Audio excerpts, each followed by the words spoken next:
Happy Sunday, everyone.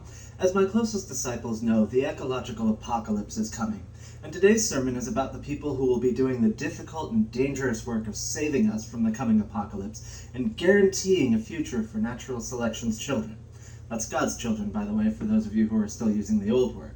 But before we get to that, I have to offer you all a lesson on how evolution has affected your species in particular, and the specific evolutionary roles that your genes have chosen you to fill. Humans evolved to have two sexes, male and female.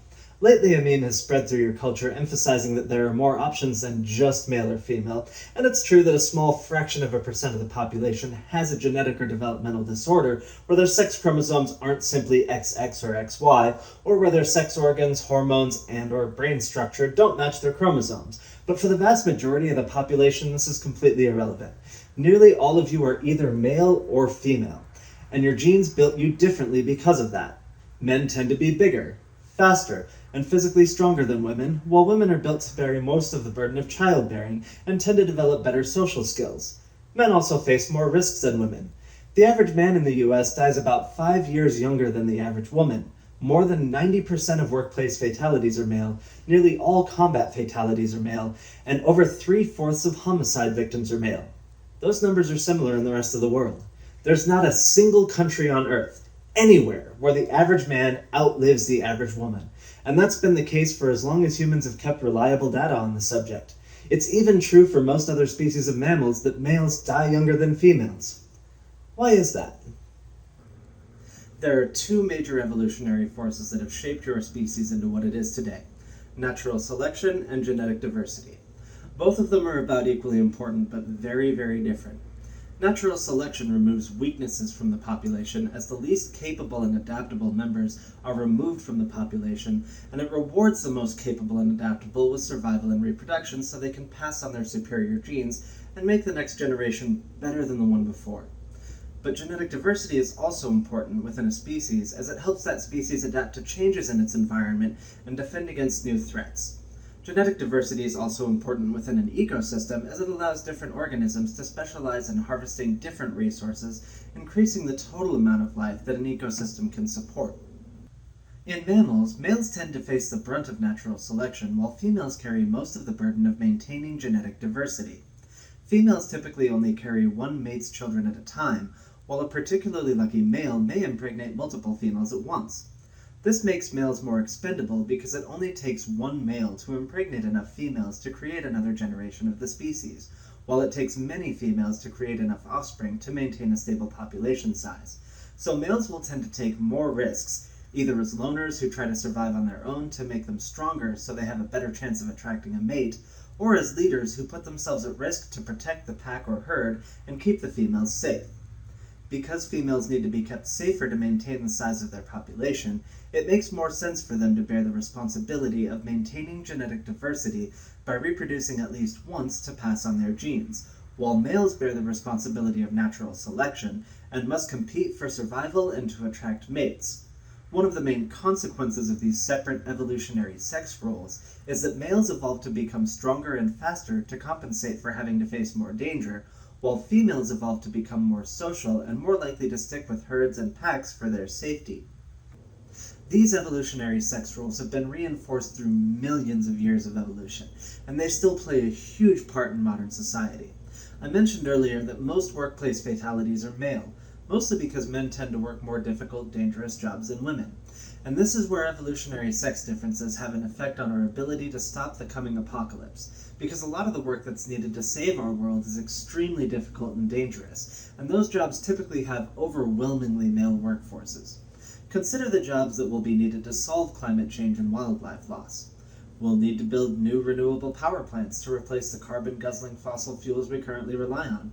And since renewable energy takes far more labor than fossil fuels to produce the same amount of energy, we'll need a lot more workers doing the kinds of jobs needed to build new power plants. We'll need to redesign our farms to be more sustainable, and like renewable energy, sustainable farming takes more labor than factory farming. To save the world, we'll need more electricians and power line installers.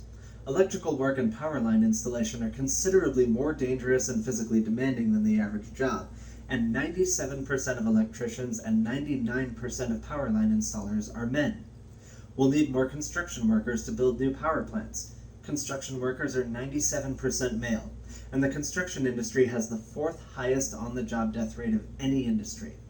We'll need miners to mine the rare minerals needed to make solar panels and wind turbines, and miners are 98% male, while the mining and extraction industry has the third highest on-the-job death rate of any industry.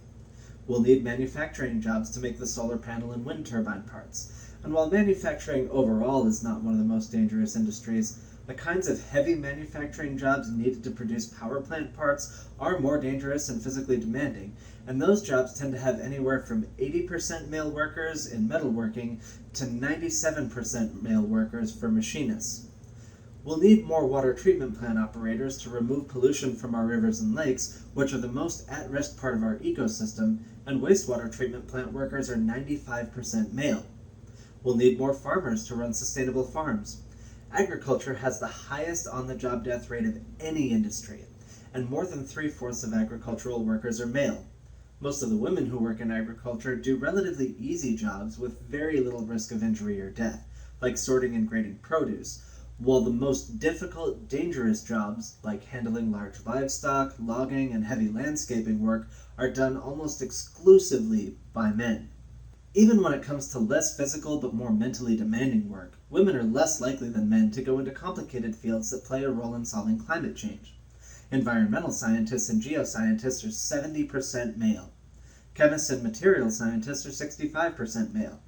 Even though women are more likely to go to college now than men, more women go for degrees in things like social sciences and education, while more men than women go to school for the complicated hard sciences that will help us adapt to our changing environment and survive. Some occupations that relate to climate change don't have enough workers for the Bureau of Labor Statistics to keep tabs on the gender breakdown of their workers. So even though I know how overwhelmingly male occupations like atmospheric science, nuclear engineering, and solar panel installation are, I'm not going to tell you because I don't want the atheist skeptics breathing down my neck and telling me that my omnipotence isn't a valid source. But I think you can already see from the statistics that are available that the people who will be doing nearly all of the most difficult, dangerous work necessary to save our planet and species will be men. That doesn't mean that there's anything wrong with the few incredible women who are capable of doing these jobs. And if you're one of those women, thank you for doing your part. But that's not the norm. And if we're going to continue to ask almost exclusively men to work harder at more difficult, dangerous jobs, we need to acknowledge the sacrifices that we're asking men to make. The feminist ideas that men and women are essentially equal and basically the same, that women can do anything men can do and men can do anything women can do, that gender is merely a social construct and sex differences are learned and not biological, along with the Marxist idea that all people are fundamentally equal. These ideas are all incredibly destructive to our chances of solving climate change and preserving our environment for future generations. Evolutionary sex differences are very, very real. And when most of the jobs that we need more people to do in order to solve climate change have almost entirely male workforces, it's clear that they still play a significant role in our struggle for survival, a role that feminists and cultural Marxists can't admit to because it will destroy their ideology. Acknowledging that we need men to work harder, accept more risks, and even die younger than women in order to save the world, completely destroy the feminist narrative of male privilege. Acknowledging that we can't afford to let men who aren't helping society solve its problems consume as much as men who are is important as well, and socialists, Marxists, and other left-wing ideologues will have a very difficult time accepting that welfare programs that give people more stuff to consume, regardless of whether they're doing anything to help us consume sustainably or not, have to be eliminated so that we can afford to put more resources towards solving our environmental problems. Just as men need to accept their evolutionary place, women must learn to understand that genetic diversity isn't just important within our species. We also need to protect the diversity of life that maintains our ecosystem. And while men have the most dangerous and in many ways most important role in solving our environmental problems, women have an important part to play as well, and understanding women's evolutionary sex roles is part of the key to understanding their part of the solution. All of the occupations with more than 90% female workforces are in fields like education, healthcare, childcare, or social office jobs like receptionists and secretaries. Women absolutely do have a role in saving the world, but unless you're one of the tiny handful of women who can handle heavy physical labor like construction or mining, women must take on a very different role from men. Women ought to be caretakers and seek out men who do difficult, dangerous jobs to support and care for them while they do those jobs so that women don't have to do them. Women tend to develop better social skills than men, and women can use their social skills to help the cause. Use your social skills to spread the word about these issues, to express your support for evolutionary gender roles that keep you safe, and for right-wing solutions to climate change so that we can save the world.